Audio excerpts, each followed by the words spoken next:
특별히 우리 최금숙 회장님은 저랑 이화대학의 동지입니다. 이화대학을 발전시키는데 크게 기여하신 분이에요. 그래서 이렇게 여러분들도 제가 아마 크고 작은 모임에서 만난 분들도 많을 것 같고, 우리가 이렇게 인연이 있으니까 또 이런 은혜로운 자리에서 제가 강의를 하게 돼서 우선 하나님께 영광 돌리겠습니다. 저는 원래가 이제 유교 집안에 태어나서 기독교 신앙을 갖게 된 것은 그 중학교 때 이제 이화여중을 여기 앞에 이화여중 이화여고를 다니는데, 여중에 들어갈 때 제가 간증을 하자면 제가 노래를 좋아해가지고 처음 채플에 참 아름다워라 주님의 세계를 하는데, 우리 노천극장이었거든요. 그런데 파란 하늘에 아름다운 하나님의 세계를 우리가 소녀 시절에 상상하면서 그때 이렇게 저는 그래서 신앙이 누가 막 나를 전도해서가 아니라 이슬 빚었듯이 젖어 들어갔다, 찬송가를 통해서.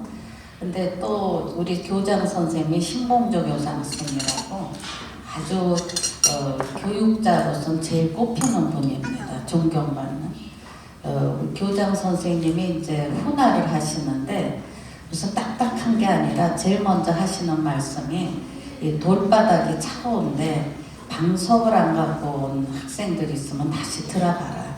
여자가 차가우면 안 된다 하면서 방석을 잊어버리고 못 가나왔으면 다시 들어가게 하는 따뜻한 마음. 하나님 세계는 이렇게 따뜻하구나 이런 생각을 했어요.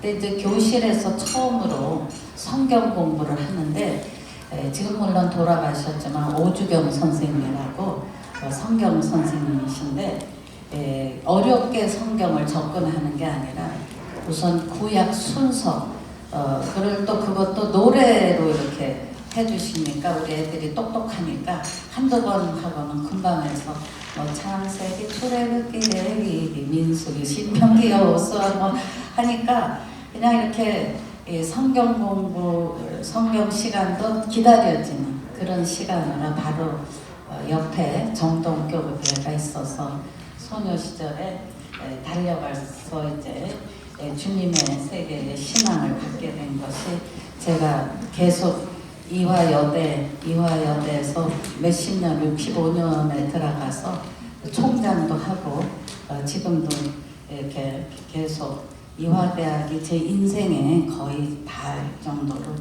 은혜로운 시간이 저한테는 큰 행복이라고 생각을 합니다. 한 단체나 대학의 책임자나 기관을 이끌어가는 지도자들은 미래를 향한 리더십을 소유해야 됩니다. 먼저 미래를 여는 리더십은 먼저 역사에서 교훈을 찾고 또 하나님으로부터 지혜를 얻고 미래의 관점에서 현재를 바라보는 시대적 통찰력을 형성해야 된다고 생각합니다. 이스라엘 백성들이 이집트에서 나와 광야 생활을 시작할 때 모세가 12명의 정탐꾼을 가나안 땅에 보내 40일 동안을 정탐하게 했습니다. 12명 중에 10명은 가나안 땅에 들어가면 그 지역 사람들에게 멸망하게 될 거라고 보고 해서 백성들을 불안하게 합니다. 그러나 남은 2명, 여호수아와 갈렙은 비록 그 지역 사람들이 강하게 보여도 이집트에서 이끌어내 주신 하나님의 함께 하심을 믿고 들어가면 가능하다고 보고했습니다. 여호수아와 갈렙은 지난날 이집트에서 구원해 주신 하나님에 대한 신앙과 미래의 관점에서 현재를 보았던 것입니다. 여호수아와 갈렙은 자기 민족을 위해 미래를 열어준 리더들이었습니다. 김정은이 올해만 해도 26회에 걸쳐서 52발의 미사일을 쐈습니다. 우리가 이러한 거에서 우리 학생들에게 안전하고 자유대한민국을 지키는, 자유민주주의를 지키는 나라, 이런 속에서 우리 어른들이 더 신앙의 힘으로 하나님을 믿는 그런 믿음으로 우리가 더 미래를 더 넓게 열어야 될 과제가 우리한테 있다고 생각합니다. 저는 역사를 전공한 사람입니다. 역사가 주는 교훈은 많지만 항상 제가 일상적인 삶의 교훈을 세 가지로 요약합니다. 특히 제가 역사학자라 방송국에서 사극할 때 저에게 많은 자문을 구해요. 처음에는 역사학자들은 실증을 토대로 해서 픽션이 가미된 드라마는 제가 관여할 수 없다 해도 좀 좋은 사극을 만들겠다 해서 제가 깊숙이 관여한 게 여인천하 SBS에서 했는데 55%의 시청률을, 또 선덕여왕, 그건 아주 제가 소재를 아예 준 사극입니다. 한류 대박을 터뜨린 사극입니다. 그럴 때 제가 작가들이 와서 공부할 때 역사가 주는 교훈 세 가지는 염두에 두고 써라. 그래야 종영을 해도 뭔가 여운이나 감동이 남을 것이다. 그런 데서 제가 첫 번째 교훈은 지나치고 무리하면 화를 자초한다는 것입니다. 욥기 8장 7절에 내 시작은 미약하였으나 내 나중은 심히 창대하리라는 성경 말씀이 있습니다.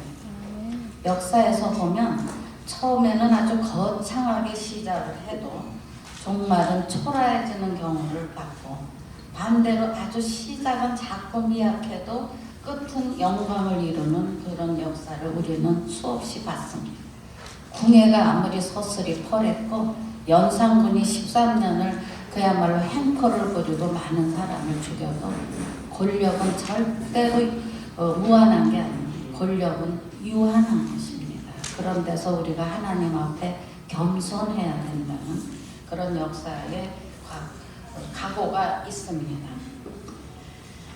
그 다음에 또 하나 제가 얘기하는 거는 좋은 능력도 좋은 인연하고 얽혀야 우리가 자기 인생도 성공하고 사회나 국가에 기여한다는 거 수없이 봐왔습니다.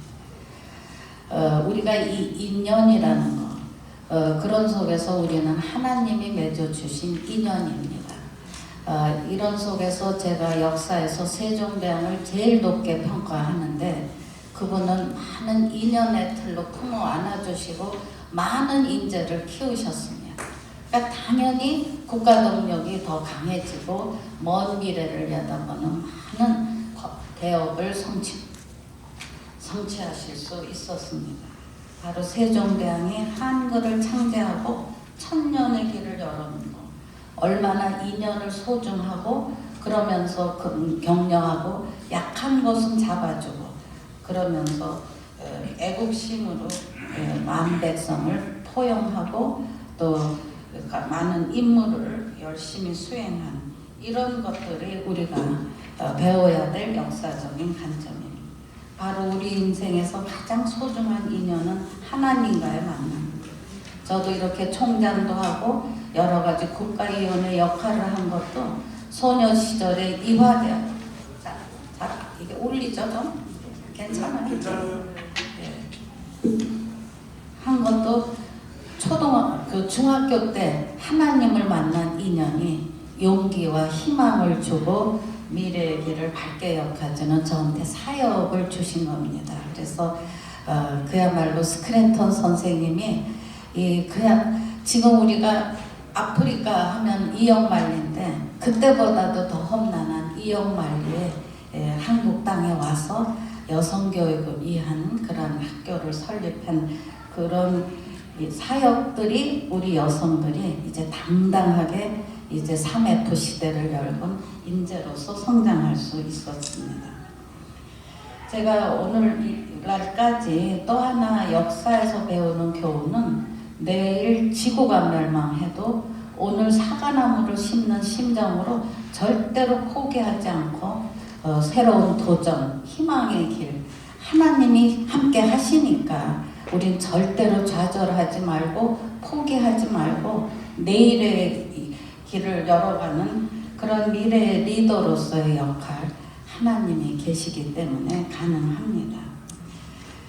이제 우리는 그런 데서 씨 뿌리는 자세로 지키고 가꾸고 다음 세대로 넘겨주는 그런 역사가 이어주는 교훈을 가슴에 품고, 또 하나는 이 세상은 우리만 사는 세상이 아니라 항상 뒤따라오는 후손들이 있고 미래를 생각할 때 좀 더 보람된 역사가 펼쳐질 수 있습니다.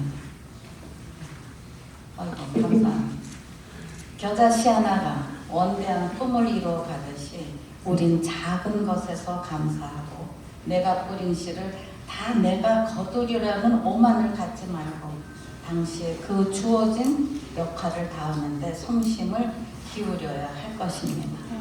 인간의 한없는 욕망과 오만은 살아계신 하나님에 대한 믿음이 확고할 때 절제될 수 있습니다. 그때야 비로소 인간은 겸손해질 수 있는 것입니다.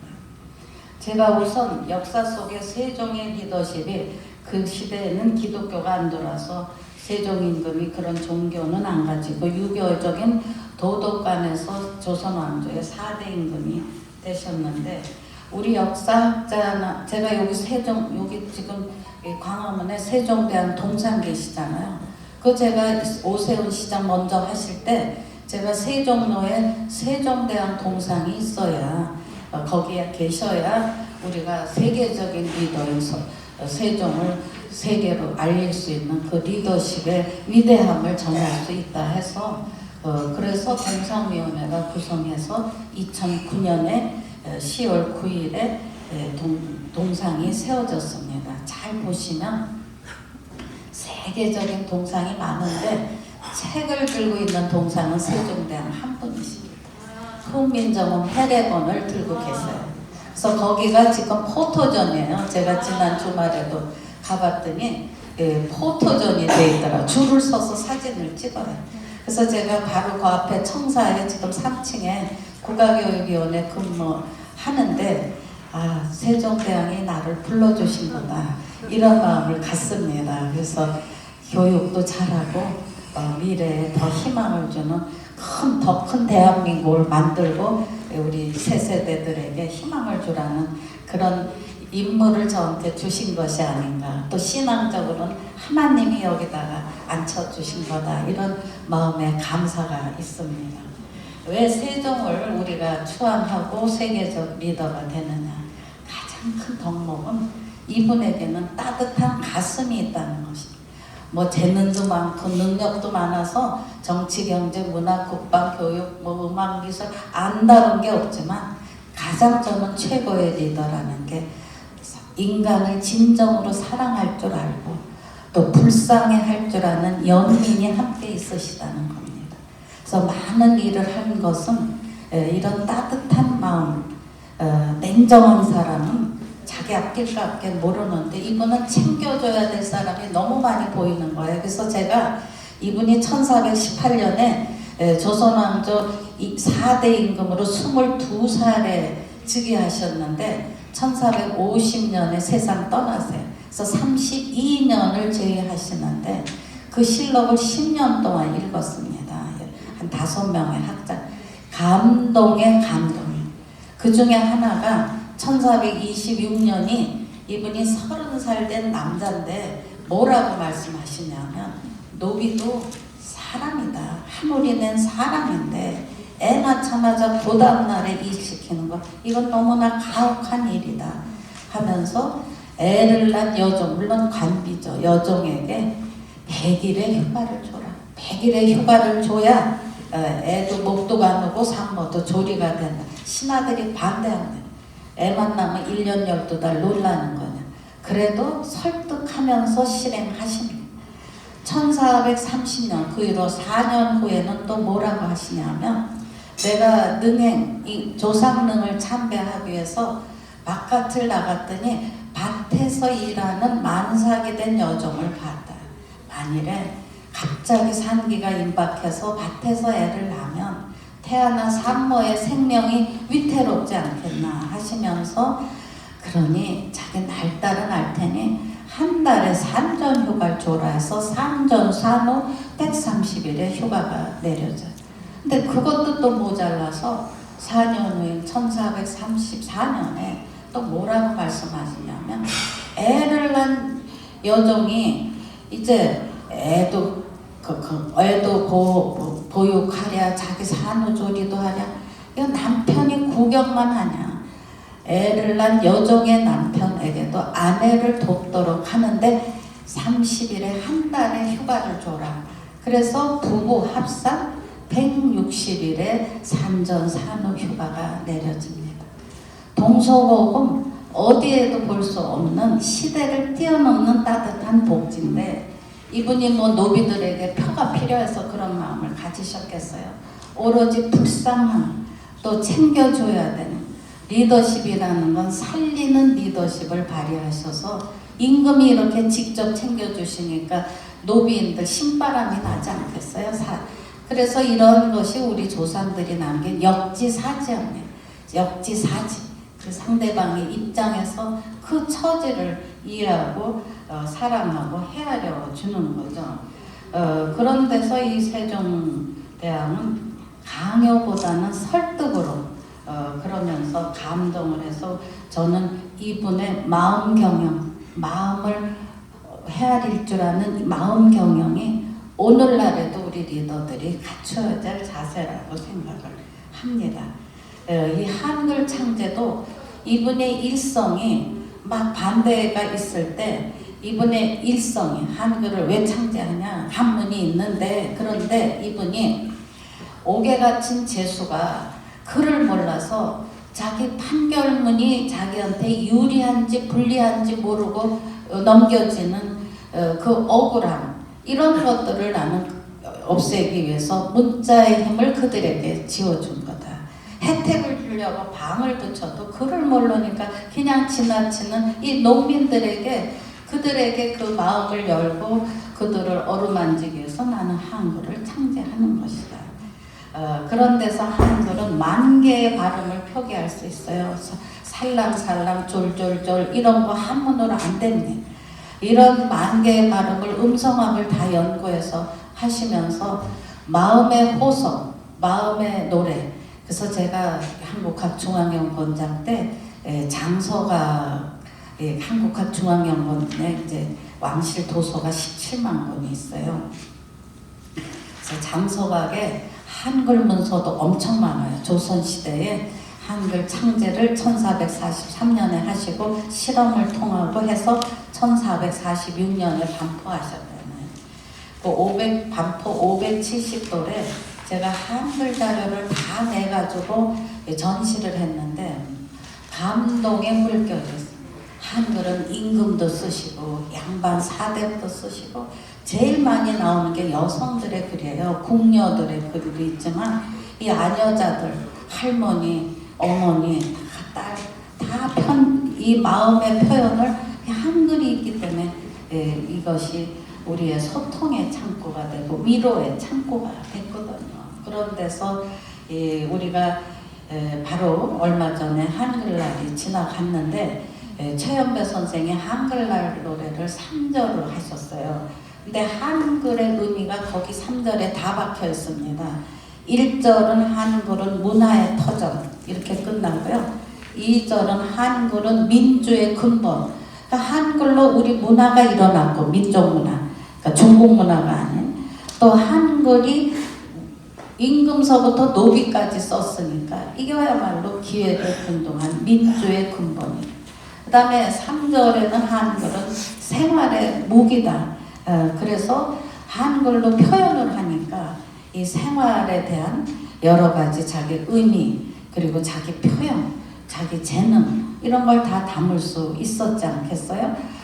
그런 데서 저는 우리가 이런 물을 마실 때는 우물을 판 사람의 공로를 잊으면 안 된다는 음수사원이라는 격언이 있습니다.